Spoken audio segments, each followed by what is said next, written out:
Padres millennials. 6 maneras sorprendentes en las que están criando a sus hijos de manera diferente. ¿Son los padres millennials tan diferentes de los padres de la generación X y los baby boomers? Los millennials, los que actualmente tienen entre 18 y 34 años, ahora suman 75.4 millones de personas, más que en cualquier otra generación, incluidos los baby boomers. Y en este momento, esos millennials están criando a la futura generación, aún por nombrar. Entonces, los padres millennials están criando a sus hijos de manera diferente a las generaciones anteriores. Según la doctora Kathleen Gerson, profesora de sociología en la Universidad de Nueva York y autora de La revolución inconclusa, llegar a la mayoría de edad en una nueva era de género, trabajo y familia, la respuesta es, bueno, sí. Esto se debe en parte a que las familias millennials de hoy están atravesando grandes cambios, a los que las generaciones anteriores no estuvieron. Muchos niños ahora crecen en casas con 2 padres que trabajan o con uno de ellos trabajando, dice Gerson. Es más probable que las madres estén trabajando. Entonces, ¿cómo influyen estas y otras realidades cambiantes en el enfoque de crianza de los hijos de los millennials? Gerson ofreció su opinión sobre 6 diferencias clave en los estilos de crianza de los millennials. Número 1.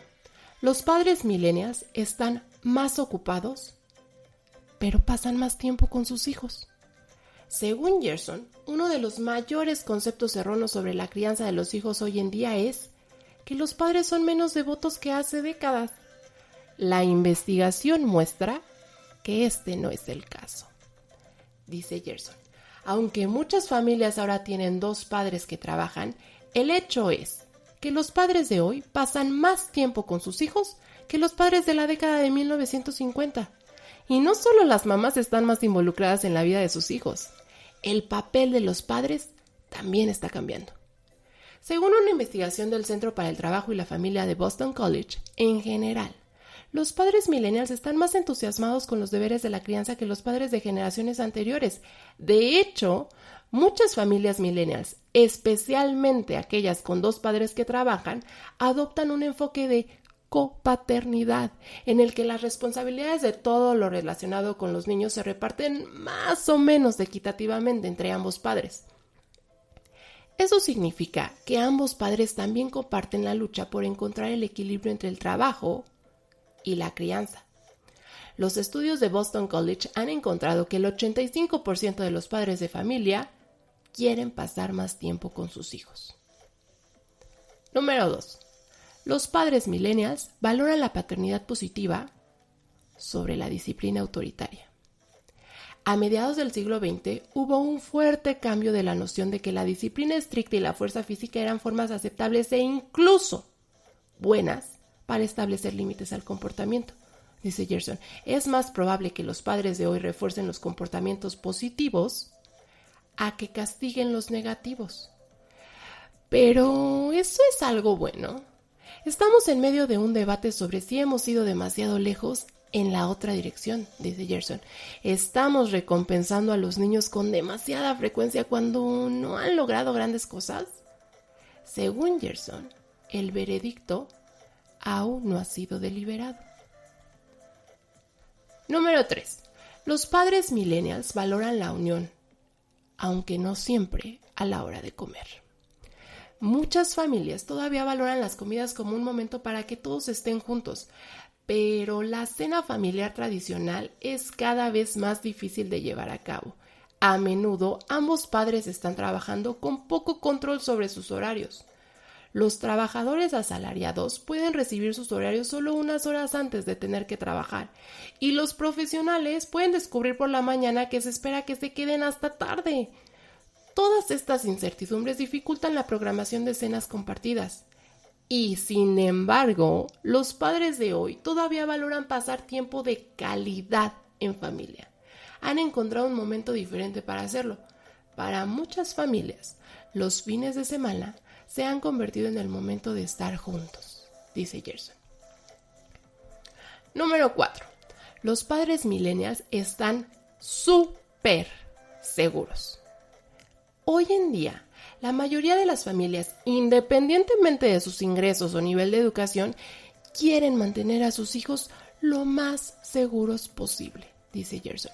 Nadie se queja, por ejemplo, de abrochar a sus hijos en los asientos del automóvil. Para las familias de hoy, esto es justo lo que requiere una buena paternidad. ¿Y cómo obtienen los padres millennials la mayor parte de su información de seguridad? Internet, por supuesto.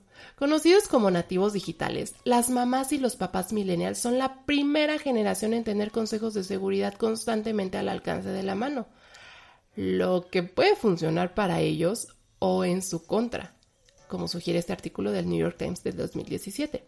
Es posible que tengan muchos consejos y aplicaciones digitales a los que recurrir, pero eso puede ser abrumador y hacer que los padres se pregunten si están haciendo lo correcto. Independientemente, les importa mucho hacerlo bien. De ahí la aceptación de accesorios para padres que antes eran opcionales, como cascos de bicicleta, cinturones de seguridad y sombreros para el sol de ala ancha para proteger la piel de los niños. Número 5. Muchos padres millennials tienden a programar todo, incluso el tiempo libre. No es ninguna novedad que la vida de los niños esté más programada que hace una generación, y esto es un reflejo directo de lo que sucedió en la vida laboral de los padres. Las semanas laborales se han expandido, y esto se ha filtrado a la vida de los niños, dice Gerson. El tiempo libre es cada vez más algo que ahora tienes que generar. Para muchas familias de clase media implica programar actividades como citas para jugar. Número 6. Los padres millennials entienden que estos primeros años son críticos y fugaces. Los padres de hoy continúan haciendo sacrificios por sus hijos a pesar de la creencia de que el sacrificio de los padres está en declive, dice Gerson. Incluso en medio de nuevas incertidumbres económicas, la mayoría de los padres está haciendo todo lo posible para darles a sus hijos lo que necesitan para crecer y encontrar un futuro estable en un mundo cada vez más impredecible. Cuando se trata de ahorrar dinero para su futuro, las estadísticas son algo asombrosas. Según la revista Forbes, el 66% de los millennials están ahorrando para los años universitarios de sus hijos, mientras que solo el 47% de los de la generación X y el 35% de los baby boomers hizo lo mismo. Esa es una gran diferencia generacional. Pero el hecho es que, al final del día, los padres millennials no son tan diferentes de las generaciones anteriores en querer amar y hacer lo correcto por sus hijos, de una manera que sus padres tal vez no lo hayan hecho por ellos, lo que probablemente también suene bastante familiar para todos los padres.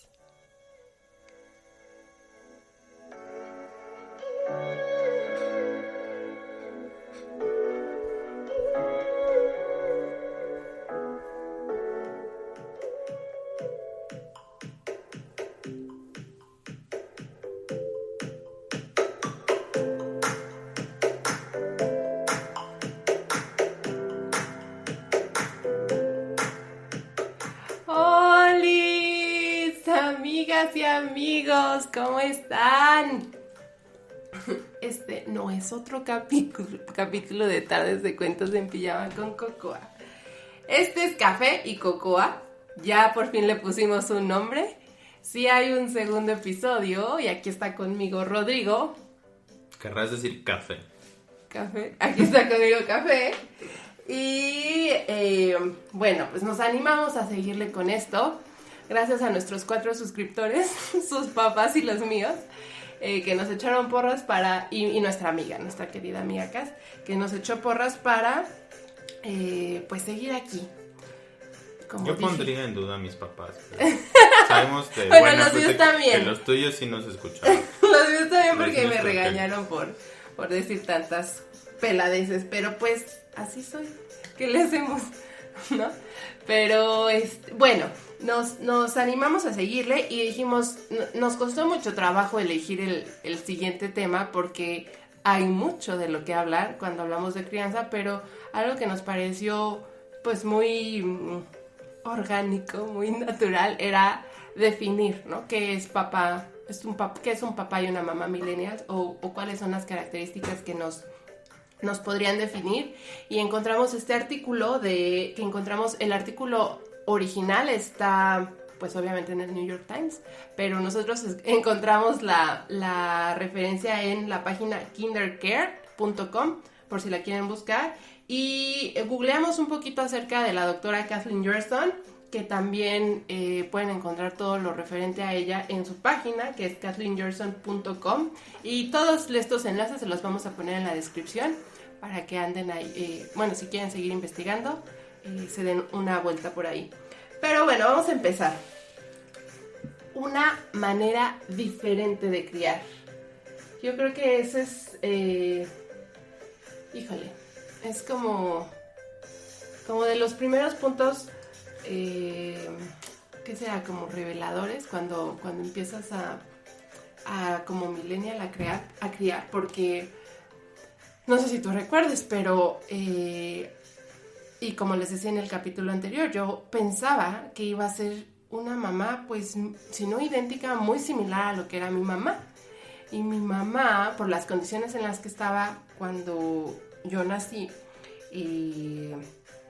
pues, y cuando nací yo o cuando nacimos mi hermana y yo, pues ella sí fue de las mamás que en cuanto encontró un lugar adecuado para llevarnos a una guardería para dejarnos, pues ella sí tuvo que dejarnos ahí, y ella tomó la decisión, y ella está muy agradecida con la guardería porque pues dice que le enseñó prácticamente pues cómo ser mamá, por el tema de hábitos, de limpieza, de rutinas, y es algo que yo tenía la idea todo el embarazo de que iba a ser exactamente lo mismo para mí, pero como les comentaba, nació Ciania y según yo con la idea de que a los 40 días la iba a dejar, empecé a ver guarderías y no me gustaron y entonces después poco a poco se fue aplazando ese tiempo en el que según yo iba a llevar a mi hija a la escuela, y desde ahí fue una manera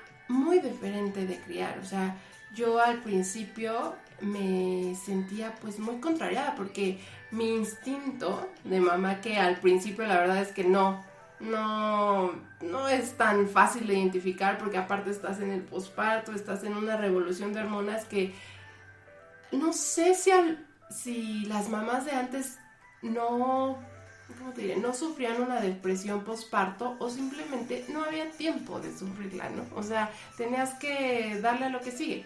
Y ahora creo que además de que es un tema que está más expuesto, que existe, y que yo afortunadamente tengo la bendición de tener amigas con las que he platicado y las que hemos compartido y hemos dicho, sí, la neta es que el posparto está cañón, porque nadie te dice que vas a vivir ese cambio tan repentino de emociones, pero pues sí, es lo primero, ¿no? Además de que estás en el posparto, tienes que empezar a tomar decisiones acerca de la crianza de tu hijo, que en otras generaciones yo creo que sí era más común dejarte llevar como por todo lo que te decía tu mamá y tu abuelita, y cuando empezamos a criar nos dimos cuenta como de que, o sea, el baño de lechuga, el hilito rojo en la frente para que se le quite el hipo, ¿cómo se dice? Envolverlos en un chingo de cobijas para que estén como tamalitos, o sea, todas esas creencias que tal vez en otras generaciones se adquirían implícitamente, que decía así, porque mi abuelita es sabia y mi mamá es sabia, y si esto me ayuda a mí a sobrevivir, por supuesto que también le va a ayudar a mi hijo, ¿no? O sea, los millennials creo que no están tan dispuestos, sería la palabra, a repetir o a adoptar todas estas creencias que no tienen argumento científico.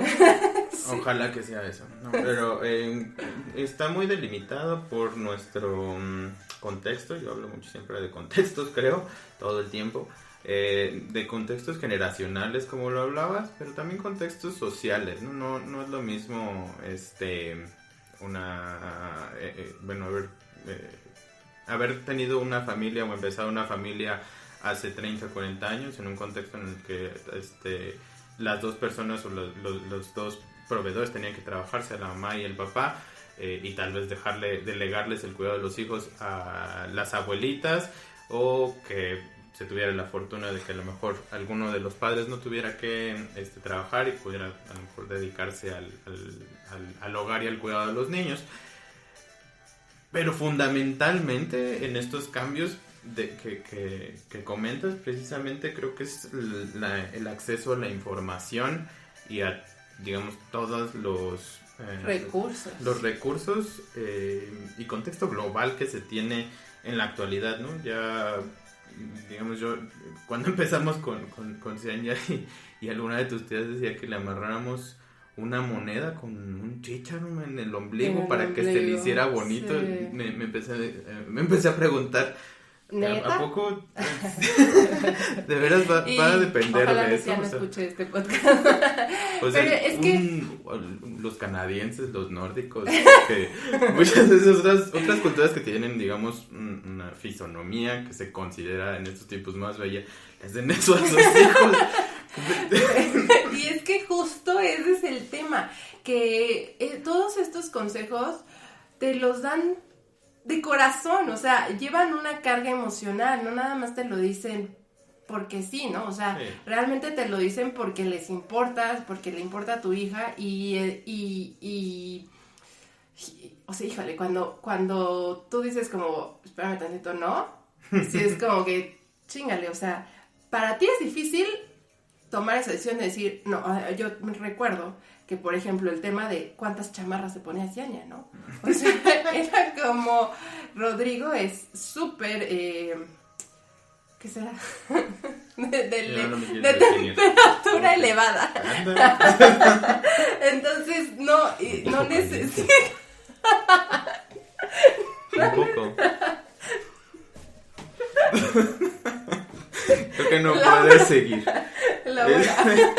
O sea, me refiero a que él no necesita tantas chamarras, ¿no? Y mi mamá, pues toda mi familia es súper friolenta. Yo soy súper friolenta. Entonces, pues había una temperatura adecuada y todos eran, no, tápala. Y Rodrigo, no. Y yo así como, chingado, ¿a quién le hago caso? ¿A Rodrigo o a mi familia, no? Porque desde muy temprana edad, o sea, desde que nace el niño, pues tienes que definir qué es más importante, ¿no? Si la crianza que tú como papá y mamá tratas de darle o la que te están diciendo. Y yo creo que, y justo ahí va un tema que menciona en el artículo la doctora Kathleen, que es los papás hombres están más presentes. Sí, ¿qué tal con eso? Eso creo que es algo que tenemos que poner, sí se me hace determinantemente distinto a como se manejaba mucho en generaciones anteriores, porque, bueno, generaciones anteriores, boomers, generaciones X y previas, estaba muy delegado la crianza de los hijos a que, se crean a través de las mujeres, ¿no? Y los papás estábamos, digamos, pues como figuras disciplinarias, como que nosotros éramos, sí, llegamos a castigar. Era el supervisor, ¿no? Era el jefe de, vienes y me acusas con tu mamá, y entonces yo te doy una nalgada o te agarro a cinturonazos, ¿no? Y poco a poco eso ha ido cambiando. Yo puedo decir que mi papá pues no repitió y no se encasilló en ese papel, a pesar de ser él una generación boomer que, sí, no podríamos definirlo tan apegado al concepto así como boomer, porque geográficamente es muy distinto, ¿no? A lo mejor ahora las generaciones entre países, especialmente de clases medias hacia arriba, son más parecidas globalmente que lo que eran antes, ¿no? Mi papá no encaja mucho en definiciones boomers, Americana, bueno, estadounidenses. Sí, estadounidenses, porque pues no se tenían, a pesar de que se vivieron las mismas situaciones globales como, digamos, el fin de la Segunda Guerra Mundial, pues no se vivió de la misma forma en México como se vivió en Estados Unidos, ¿no? Igualmente, pues, las guerras subsecuentes, como la guerra de Vietnam, pues mi papá en realidad no se vio o no tuvo una repercusión en su día a día directamente, como si lo tuvo en otras sociedades, ¿no? Pero sí se alejó mucho, aquí era mucho más, y aún sigue, la sociedad pues más machista, en la que los papás, pues, hay muchos que todavía les dices que cambia pañales o atiende a los niños, haz de comer. Mi papá pues no se encasilló en eso, ¿no? Durante mi adolescencia fue el que estaba ahí para cuidarme, ¿no? Y para guiarme en el sentido moral, y el que me atendía y me veía por mis necesidades integralmente, y mi mamá era la que iba a trabajar, ¿no? Entonces eso... Sí, que eso es un poco lo que dice el artículo, ¿no? Que los papás están cada vez más presentes, pero creo que ese cambio ya viene desde algunas generaciones atrás, que también nosotros no fuimos la primera generación de niños con una mamá trabajadora. Ajá, ¿no? Exacto. No lo fuimos, y creo que eso es pues algo que también ha influido mucho, porque hemos escuchado mucho que la crisis de valores o la crisis social que tenemos en este momento es porque las mamás se salieron a trabajar y los hijos se criaron a través de la televisión o muchas veces solos. Y lo que es evidencia de que no somos la primera generación con mamás y papás que salen a trabajar y que los niños pasan muchas horas solos. No, y tendemos a resumir todo y buscar una causa única, cuando la verdad pocas veces es así, ¿no? Sí, es una serie de factores. Muchas veces queremos digamos la causa para señalarla específicamente en este punto, se movió todo, y ¿cómo se llama? La solución es disciplina, como se decía antes, ¿no? Uh-huh. Y la verdad pocas veces es la respuesta, porque es una situación muy distinta, ¿no? Más allá también, digamos, que las mamás salieran a trabajar y que a lo mejor los cuidan las abuelitas y toda estos cambios, también socialmente es muy distinto, ¿no? Cómo se valoriza las cosas materiales versus otro tipo de desarrollo, ¿no? Pero entonces tú sí dirías que somos una generación que está viviendo muchos cambios a diferencia de otras generaciones. Porque yo no, y como yo te decía, siempre todo está cambiando. Siempre ha habido generaciones, y por ejemplo, empezando por los baby boomers, la Segunda Guerra Mundial, después la Guerra de Vietnam, luego, bueno, ya, ha habido secuencias, pero las Torres Gemelas, el Anthrax, siempre ha habido en la historia de la humanidad cambios. Entonces yo creo que ahí no concuerdo, porque pues es parte de la vida, ¿no? Los grandes cambios generacionales. Aunque, iba a decir sin embargo, pero mis papás me criticaban mucho sin embargo, aunque sí creo que el cambio va más rápido. Y antes nos pasaba que antes vivíamos que los papás carpinteros heredaban su oficio a los hijos, y entonces pues los hijos de abogados era porque tenían papás abogados y así doctores y oficios y profesiones y se heredaban.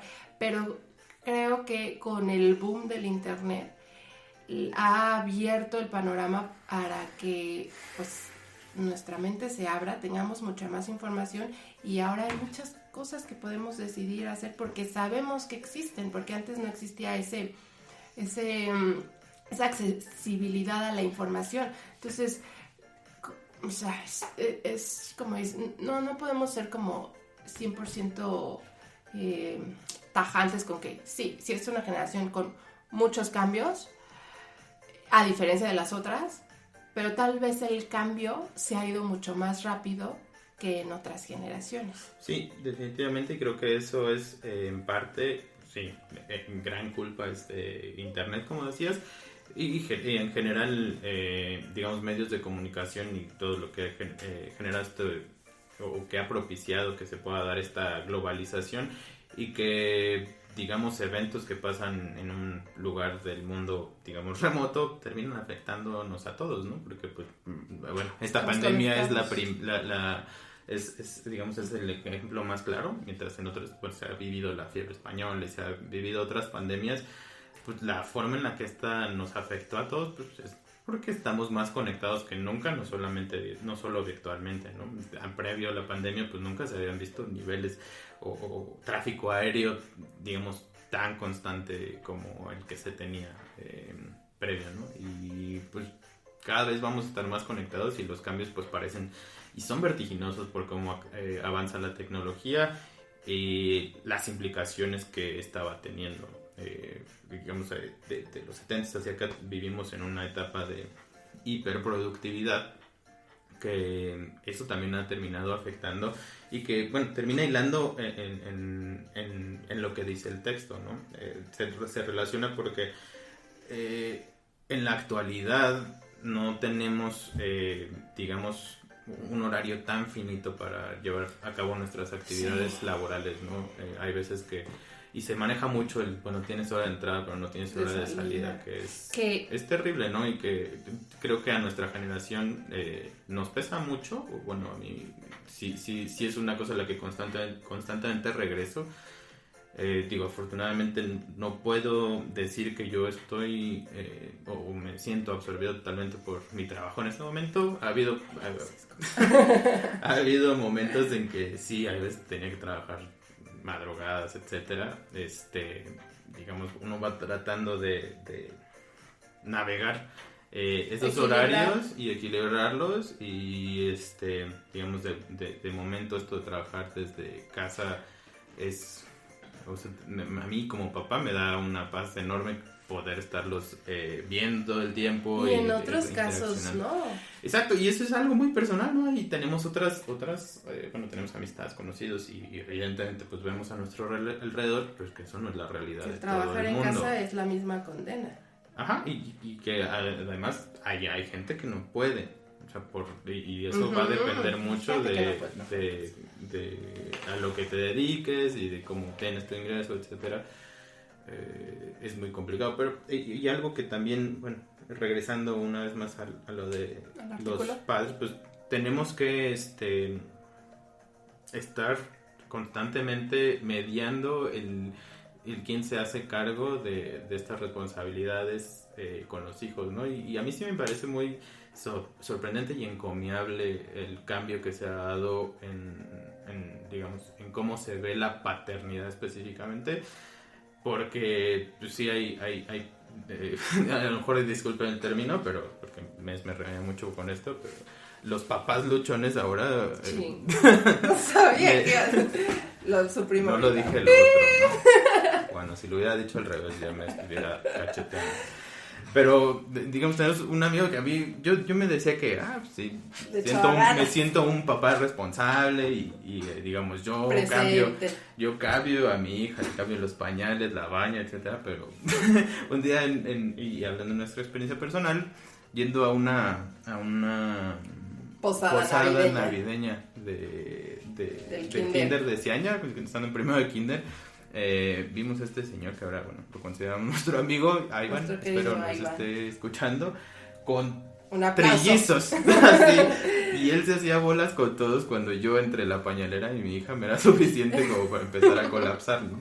Lo manejaba, pero cuando lo vi a él así teniendo a 3 niños y atendiéndolos a todos y asegurándose que todos estuvieran bien alimentados. Bien alimentados y a salvo.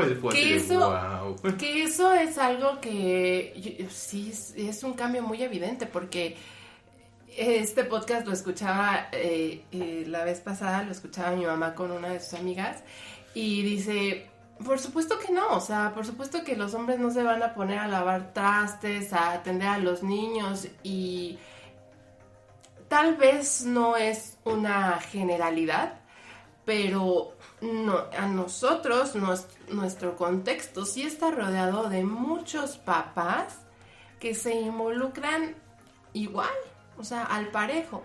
Y eso es algo que trata el artículo, que dice que más o menos se trata de buscar un equilibrio.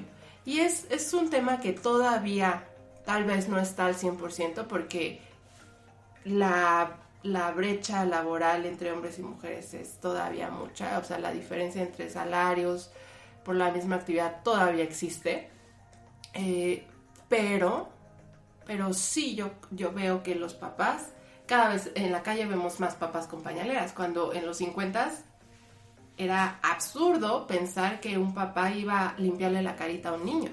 Sí, las anécdotas que cuenta mi papá de su papá, de mi abuelo, pues son bastante fuertes, ¿no? Y creo que eso nos puede hilar al siguiente tema de la forma en la que lo estamos haciendo en cuanto a límites, por ejemplo, ¿no? Y cómo es que nosotros como millennial parenting o muchas veces en nuestro círculo social vemos el que tenemos que respetarlos, no les grites, educarlos con base en la razón, a diferencia de como nos dicen de la autoridad barra diagonal autoritarismo para como se ve muchas veces, ¿no? Y creo que es un tema tanto en tu familia como en la mía era eso de los límites y muchas veces nos hemos envuelto en una conversación. Es que lo que le falta a ese chamaco es una chinga. Buena nalga. Sí. Y el típico de que mejor una buena nalgada a tiempo que, o sea, consecuencias más graves. Y aquí es muy difícil porque creo que inclusive entre los millennials hay todavía mucha confusión entre libertad y libertinaje.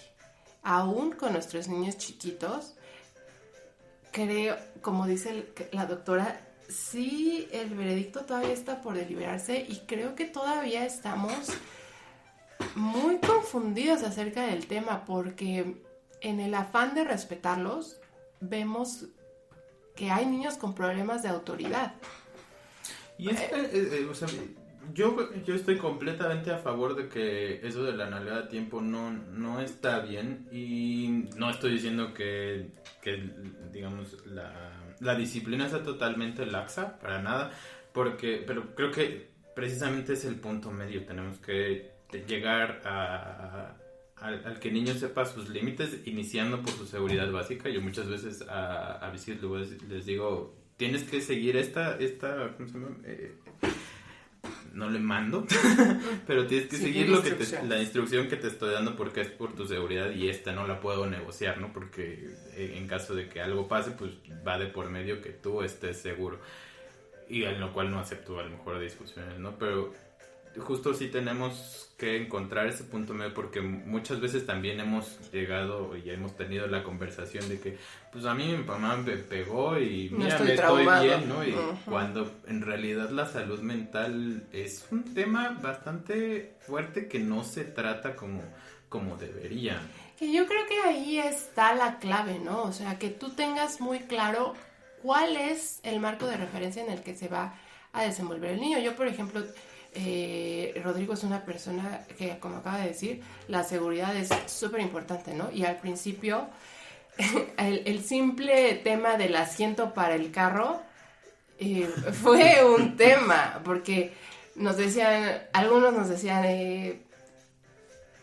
Mi papá era un poco romántico, así, cuando salimos del hospital, así, ¿cómo se veía el bebé? Pues por supuesto que en su asiento. Yo investigué otra vez, nuestro mejor amigo era el internet, etcétera. Es verdad, investigué cuál era el asiento más seguro para dichas edades, etcétera, para un recién nacido en este caso, y pues compré el mejor que pude, ¿no? No encontré uno mejor, y pues salió en una cantidad considerable comparado con los otros, ¿no? Pero saliendo del hospital, pues no hay lugar más seguro que en los brazos de su mamá. Así, ¿qué te pasa, papá? Por supuesto que eso no es verdad. Le compré su asiento y se va a ir en su asiento porque es lo más seguro para ella. Y por ejemplo, para mí, yo soy una mamá así de mucho apego, mucho. O sea, yo los cargué hasta que se me quebró la espalda. Entonces, para mí, era como, está llorando, ay no, lo saco de su silla y me la llevo, como decía mi suegro, en los brazos de su madre, en el lugar más seguro. Y por supuesto que Rodrigo era un no tajante. Y esa ya era una discusión, porque yo no tenía tan claro ese tema de seguridad, a diferencia de Rodrigo, ¿no? Y creo que es lo mismo con los límites, o sea... pareciera fácil confundirte entre, o sea, si el niño está siendo demasiado irrespetuoso o si todavía le tolera un poquito más, pero creo que ahí cuando tienes muy claro qué es respeto, cuando tienes, por ejemplo, algo tan simple, a mí si Ania me dice, estás loca, mamá, y yo también le digo, Siania, estás bien loca, porque para mí loca es una cualidad y no y no un defecto. Entonces, sí, yo le digo, o sea, no, sí estoy bien loca, pero a los ojos de mi familia, puta, esa ya es la mayor ofensa que me pudo haber dado. Y es muy fácil y muchas veces vemos, es muy fácil juzgar porque dices, chinga, no, yo ya le hubiera... Típico, que te ven en el súper y el niño está haciendo un súper drama y todos dicen, yo ya le hubiera dado una chinga a ese niño. Pero, además de tener bien claro cuáles son tus límites, creo que también tenemos que tener muy en cuenta que el mayor compromiso que tienes es con tus hijos y no con las caritas que te están viendo, porque al final del día nunca las vas a volver a ver, ¿no?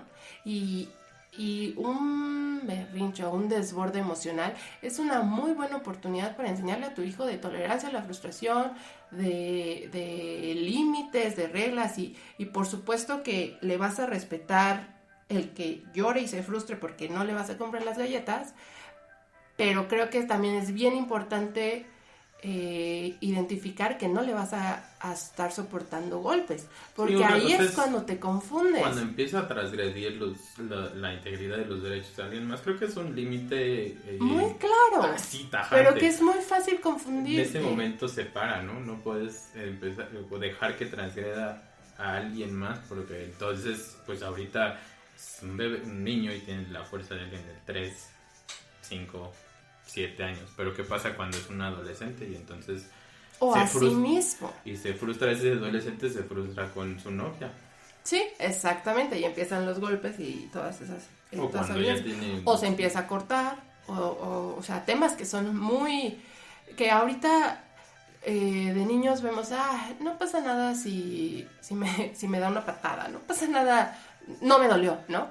Pero eso, elévalo a 15 años, 20 años, 30 años, cuando va a ser un adulto. Sí, si no lo atiendes desde un principio, pues después no va a haber otra forma bueno, no es que no haya otra forma, pero se te van acabando las oportunidades y las opciones, porque pues muchas veces llegamos a ese punto donde ya no hay retorno, ¿no? Exacto. O sea, si se desbordó su emoción y empieza a ser un peligro para los demás, el lugar donde estés empieza a romper cosas, pues o sea, tienes que pararlo en ese momento. ¿Y cuál es la respuesta? Que la pues encuentras un golpe, ¿no? La agresividad para parar la agresividad que está teniendo. Y creo que eso es totalmente evitable cuando pues los puedes todavía contener y no tienen esa, digamos, malicia, ¿no? Digamos, no es lo mismo físicamente enfrentarte a un niño en edades tempranas, a los 2, 3, 5 años, ya enfrentártelo cuando empieza a tener 8, que ya tiene más masa, ya tiene más fuerza, que bueno, normalmente podrías contenerlo, pero por ejemplo ya pegó una carrera y ya no es tan fácil alcanzarlo, ¿verdad? No, y que muchas veces no corriges en el momento porque o estás muy cansado de toda esta rutina que decíamos de que no hay horarios, cansado física y mentalmente, estás muy cansado, o 2, sientes culpa por esto que también comenta en el artículo de que no tienes más que los fines de semana para tener tiempo de calidad. Y creo que ahí también pues es difícil emitir un juicio acerca de si el tiempo de calidad es suficiente, porque es un tema que nosotros hemos dicho, híjole, no, o sea, yo, como les comentaba, no trabajo formalmente, la forma tradicional de trabajar no me resultó lo que yo quería para mi crianza y entonces hemos buscado otras formas de que yo esté trabajando, pero creo que sí se necesita una persona que le pueda dedicar más de 20 minutos al día a tu hijo porque y también lo que decía el artículo, la hora de la comida. Con un niño necesitas crear estos hábitos y esta relación con los alimentos. Porque, o como puede ser un momento de pesadilla, la hora de la comida, o como puede ser un momento para compartir. Sin embargo, cuando un niño tiene que comer solo, cuando está 8 horas en la guardería y desayuna, come y prácticamente cena, pues todo esto está influyendo en la relación que va a tener con los alimentos en el futuro. Y justo es lo que hablábamos de salud mental. O sea, ¿cuántos de nosotros hemos vivido con una relación de amor-odio con la comida y que otra vez regresamos a lo mismo, lo elevas?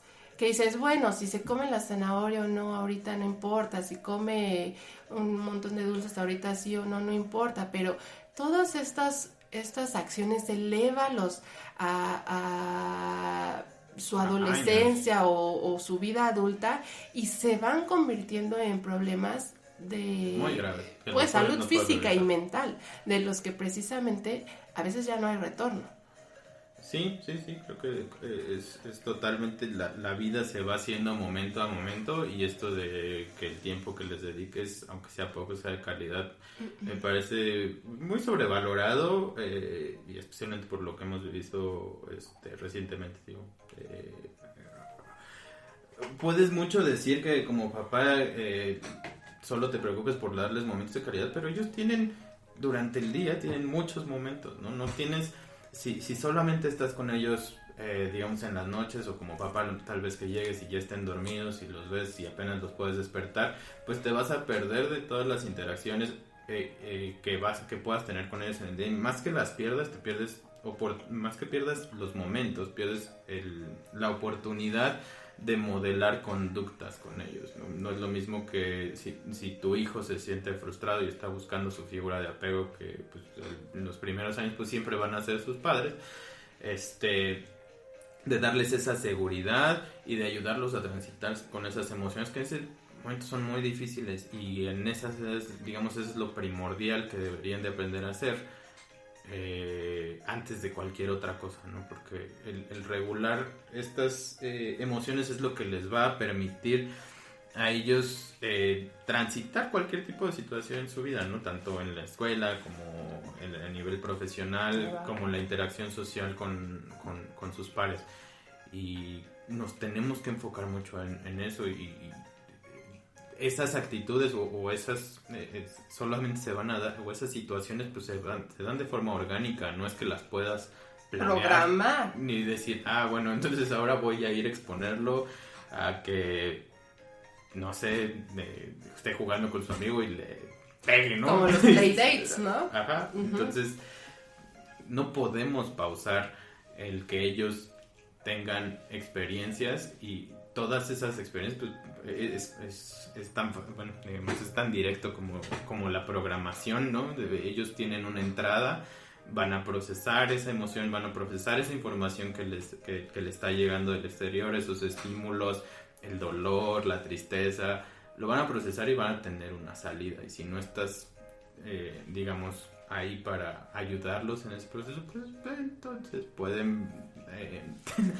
tener unas consecuencias pues que no son las deseables, ¿no? Y que puedes llegar entonces a pues nunca poder regularlas, porque hablamos, ay, es un niño, no se regula, pero he visto niños que se regulan mejor que Muchos personas adultos. de 50, de 60, de 30, de 20, ¿no? Entonces ese es un tema que creo que le tenemos que poner mucho foco. Y que desafortunadamente esto del tiempo de calidad Está muy premiado. está muy premiado y se ha como pues sobrevalorado, o sea, no encuentro el término, pero se ha traído a la mesa porque hay poco tiempo Porque siempre para... estamos peleando por ser productivos. Y- Vivimos en una exacto, sociedad porque vives... que tienes que estar produciendo algún, digamos, un bien económico, porque entonces si no estás haciendo algo de importancia, no tienes valor. Pero es en afán de darles lo Volvemos mejor. a las situaciones de balance, que es, o sea, balancear qué cosas económicas le puedes dar para que no pierda oportunidades, a qué tanto tú le puedes aportar como persona. Y es bien triste porque hace poco escuchaba una entrevista con pues una señora, pero tiene múltiples, es socióloga y es comunicadora y es escritora y tiene muchas, habla de temas de crianza, y la señora Ángela Marulanda, y dice en su libro, dice en una entrevista acerca de su libro, somos una generación, estamos viviendo con una generación de niños que tienen todo en su casa menos papás, ¿no? Porque tienes un iPad desde muy chiquito, tienes acceso a un celular desde muy chiquito, tienes poder de decisión desde muy chiquito y no tienes la presencia de tus papás. La presencia y la atención, ¿no? Que esa es otra, porque puedes tener la presencia, pero pues sí, el papá y la mamá también están consumidos en el celular, en el trabajo y en otras cosas, y no tienes, digamos, pláticas o estas guías significativas, pues para lo mismo, ¿no? Entonces, sí es cierto que tienes que tener tiempo de calidad, pero creo que tienes que ser, o sea, tienes que tener las dos, mucho tiempo, mucha calidad, pues tratar de dar lo mejor de ti. Es una chinga, para eso vives. Oye, pero otro cebollazo que nos llevamos, o sea, que menciona ahí, ¿qué tal con los fideicomisos educativos? Los fideicomisos, bueno, sí, ya parece comercial, pero sí, digamos, los ahorros para la educación. A lo mejor me pongo muy técnico, muy socialista en esto, que soy bastante. Esto yo lo veo también como una consecuencia del tiempo que vivimos, ¿no? Desde tiempos de nuestros padres se decía que una de las herramientas más importantes pues es el estudio, y con la cual estoy totalmente de acuerdo, aunque cambie o haya cambiado o esté cambiando de muchas formas, ¿no? Y ya no necesariamente es una universidad, sino bueno, tienes más medios, etcétera. Pero esto de que los millennials ahorramos más para la educación y de nuestros hijos, lo veo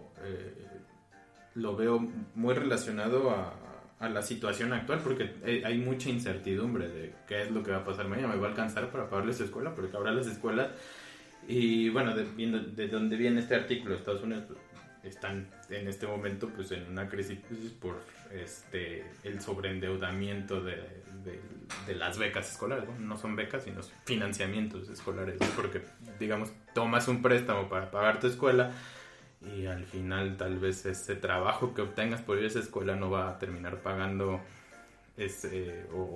bueno, te va a ahorcar mucho en tus ingresos. y así te metes en la Carrera de la rata. En la que estamos todos.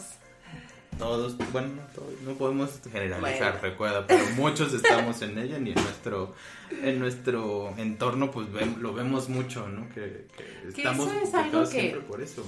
Que eso es algo que suena súper filosófico, pero o sea, ¿eso es lo que queremos para nuestros hijos? Yo creo que sí es importante ponerte a pensar si dices, lo voy a meter a estimulación temprana para que aprenda a caminar rápido. Y luego lo voy a meter al mejor kindergarten, al mejor la escuela de kinder para que aprenda a leer y escribir, aunque me cueste pagarlo. Y después así la primaria, y dices, ¿para qué todo? ¿Para qué? Pues para que tenga acceso a una buena universidad. ¿Y para qué hago acceso a una buena universidad? Pues para que tenga un buen trabajo y tenga una buena vida. Y yo me pregunto si neta es lo que queremos para nuestros hijos. O sea, muchos de nosotros, sí, como dices tú, no todos, pero muchos de nosotros estamos inmersos en esa carrera de pagar deudas, de trabajar para vivir, Y así vimos la escuela y en experiencias propias, bueno, digamos, a lo mejor ya te estoy empujando ahorita. Pero tu tiempo, por ejemplo, en la escuela y lo que tú decidiste estudiar, pues no fue nada lo que te gustaba hacer, ¿no? Lo que me y lo que ahora hacer.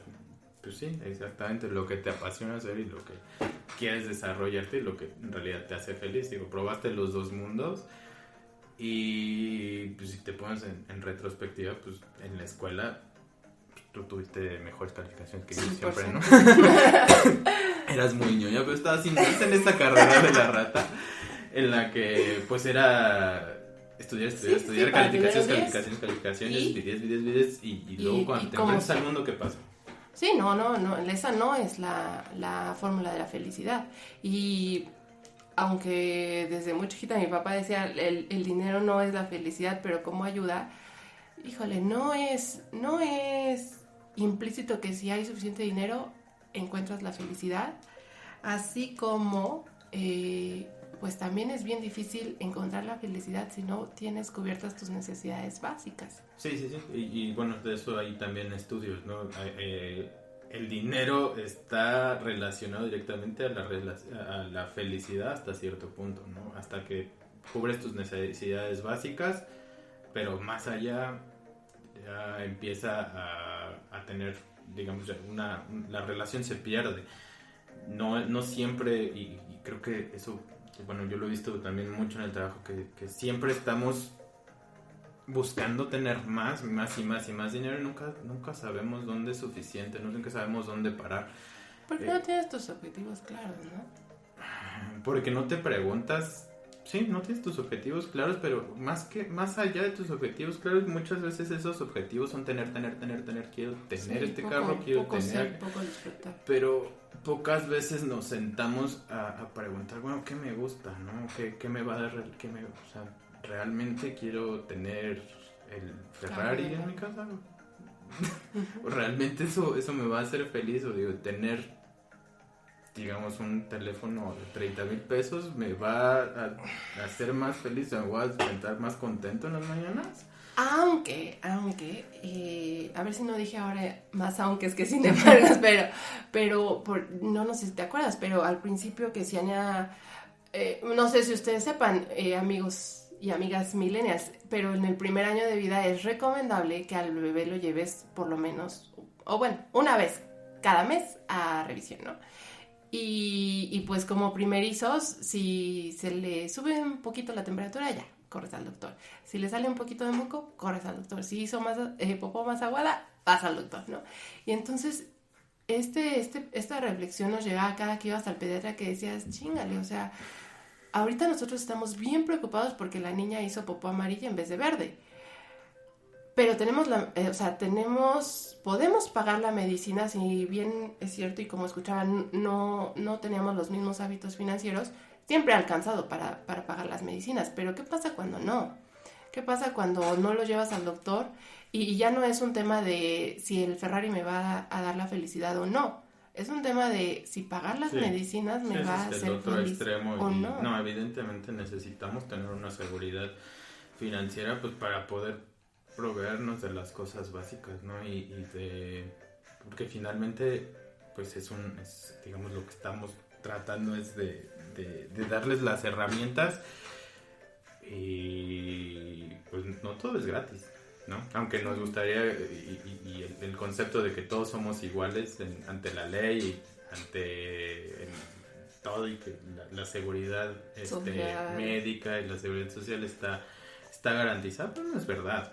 O sea, no es la misma Capitalismo escuela. rapaz. Ajá, no es la misma escuela a la que va a tener acceso el hijo de un presidente a la que va a tener acceso una persona en Oaxaca, ¿no? Que, la sociedad en la que vivimos es totalmente dispar y pues irte a los extremos, pues, digamos, irte al extremo superior, pues ni aunque quieras, muchas veces, ¿no? La mayoría de las veces ni aunque quieras. Y eso es lo que terminas buscando. Bueno, mi crítica social es esa, que lo estás buscando todo el tiempo, mal buscando, porque muchas veces no siquiera tienes una estrategia, un método, y sin siquiera preguntarte si es realmente lo que te va a hacer desarrollarte como persona y ser feliz, ¿no? Y bueno, cuando te vas al otro extremo, pues la gente que está ahí no es que no quiera, ¿no? Muchas veces es que no puede, y es por las condiciones sociales en las que vivimos y el acceso a las herramientas que se tienen, ¿no? Durante mucho tiempo se dijo que la educación era el mejor movilizador, movilizador social, y eso cada vez se va perdiendo un poco más, ¿no? Bueno, hasta cierto punto hay personas muy preparadas que económicamente nunca van a tener, digamos, aunque sean muy inteligentes, a mí me vienen, digamos, artículos a la cabeza que muchas veces ya no recuerdo por esto, pero por muy inteligente que seas, si eres de un estrato pobre, vas a tener, a lo mejor eso te va a dar hasta para tener los ingresos de alguien de clase media alta, muy tonto, ¿no? Entonces es muy difícil que el rico se vuelva pobre y el pobre pues, pueda rebasar esa línea de pobreza, ¿no? Uh-huh. Está bastante feo, y creo que eso es esa incertidumbre económica, y que cada vez las cosas, pues la inflación se las va comiendo, es lo que nos empuja a los millennials a tratar de tener unas mejores finanzas, y en cuanto a eso va lo de los ahorros para la educación de los hijos, ¿no? Hay mucha incertidumbre de qué es lo que ellos les va a poder dar digamos, esas herramientas para triunfar, y tenemos la noción que la educación pues es parte integral, aunque ya no es la clave, no es el único factor que de una sola te va a llevar de una sola te va a llevar a tener una calidad de vida aceptable, a tomar esa decisión de que bueno, tenemos que darle esta herramienta que, digamos, dándole este contexto, pues podría ayudarle a tener una mejor vida, ¿no? Y que en conclusión, coincidiendo con la doctora, pues en realidad esta generación no es tan diferente, porque lo único que está tratando de hacer es darle las mejores herramientas para sobrevivir en un futuro, ¿no? Sí, y el futuro es totalmente distinto al que se veía hace 30 años, hace 50 años, y pues las herramientas y las habilidades que tienen que desarrollar son distintas. Nadie tiene la certeza y de que van a funcionar, y como decía, y que digamos este autoritarismo contra esta libertad que se tiene ahora, no tenemos la data científica de dónde nos va a llevar, porque pues se está gestando este cambio, pero creo que es con visión a tener, digamos, personas con un mejor desarrollo emocional, y que además tengan un mayor empoderamiento, que creo que muchas veces nos faltó, que estas órdenes y tener una guía estricta te resta mucho poder como individuo, ¿no? A decir, no, es que no puedo hacer eso, porque pues no, siempre tienes esa inseguridad de que alguien te va a regañar o algo va a salir mal. Sí, que no eres perfecto. Claro. Y ese es otro tema, ¿no? Y bueno, amigos, se nos acaba el tiempo. Esperemos no los haya... Pues hay más, pero tal vez nos aburramos y seguimos divagando. Pero sí, nada más, como decimos, somos dos ignorantes tratando de filosofar acerca de las bendiciones, y el único objetivo es poner los temas sobre la mesa y no determinar quién lo está haciendo bien y quién mal, si las generaciones de antes lo hicieron perfecto y nosotros estamos muy mal, o si nosotros realmente encontramos el elixir de la crianza. No, es nada más debatirlo, ponerlo sobre la mesa y cada quien todo en beneficio. Cada quien tendrá su propia experiencia, además, ¿no? Digo, nosotros, cada quien habla como le va en la feria y pues evidentemente creo que ustedes también tendrán otros temas.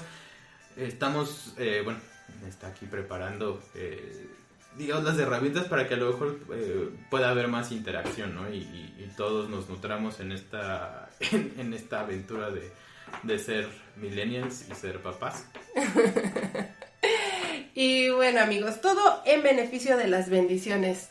Entonces, sí, no hay más que agregar. Esperemos haya un tercer episodio y nos despedimos para otro episodio de Café. Y Bites. y Cocoa.